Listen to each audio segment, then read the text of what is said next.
we're going to do together cold pressed juice. Take some of the lacinato kale. Then I like to use the Romaine Arts because you'll see they fit so easily in the juicer. And you know how they are difficult to take out from this end? Because at this end you have, oh, and those zipper bag, there you go. You have the larger part of the lettuce. So what I do is I don't open this end, I open that end. I'm using the entire bag too, so I don't need to reseal. So you see, it's easy to take one out that way. And then what I do is simply, just looking, and that's good. I cut the end, put it in my bowl.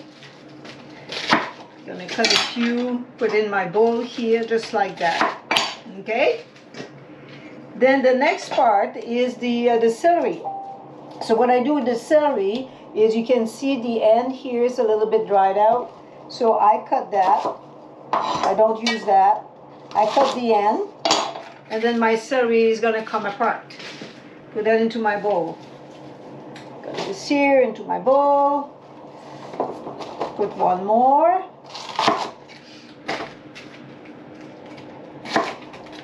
There we are. And the key to the green juice is the fennel.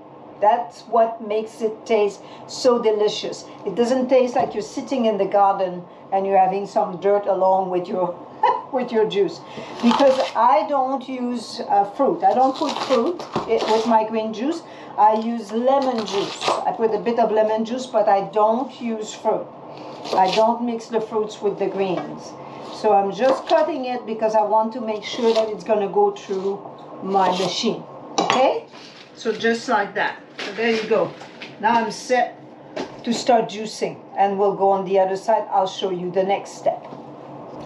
I just noticed that I forgot to show you about the cucumber. I like to use the long English. You can use the other one as well. So I just simply cut them like this in length, and then they're easy to feed into the juicer. This, and here we go. Okay, so now we're at the second step, and I have here in my sink water, I have my celery that is being washed. I have my kale also being washed. And then let's start.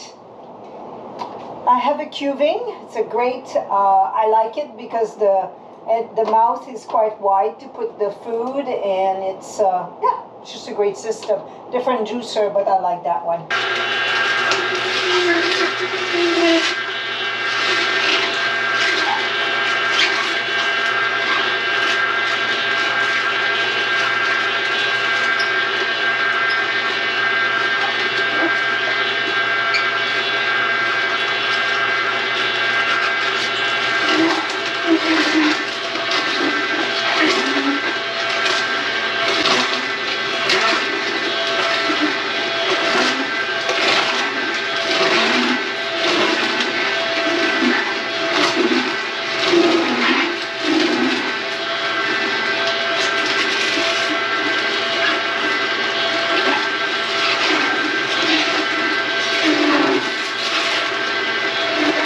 And the next step is I put it through, I use simply, those are the blender jar that are old ones from my blender. I use these because of course they are fruit safe. Like, there's no plastic BPA, that sort of thing. It's BPA free, of course. So that's why I use them. And then I use 2 stainless steel strainer. One smaller, one bigger, because if I do that, the big one won't go all the way down the little one. So you'll see what happens. The juice then, when I do this, let me bring it closer to you so you can see. You see,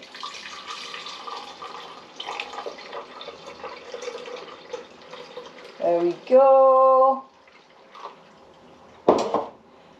And then it goes, so you see there's pulp. You can see pulp in my strainer right now. So there's a bit of pulp in this one. and there is very little in that one. But having the two, it catches the entire pulp. Like this.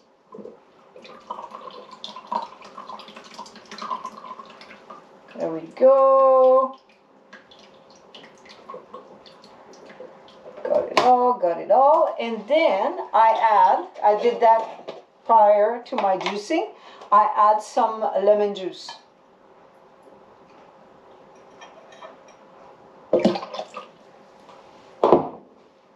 Et voila!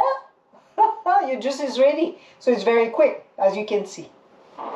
So to put your juice away in a glass jar, ideally, of course, and then what you do is you fill up the jar to almost at the top. Like you leave as little as possible of space so that there's less oxidation that way.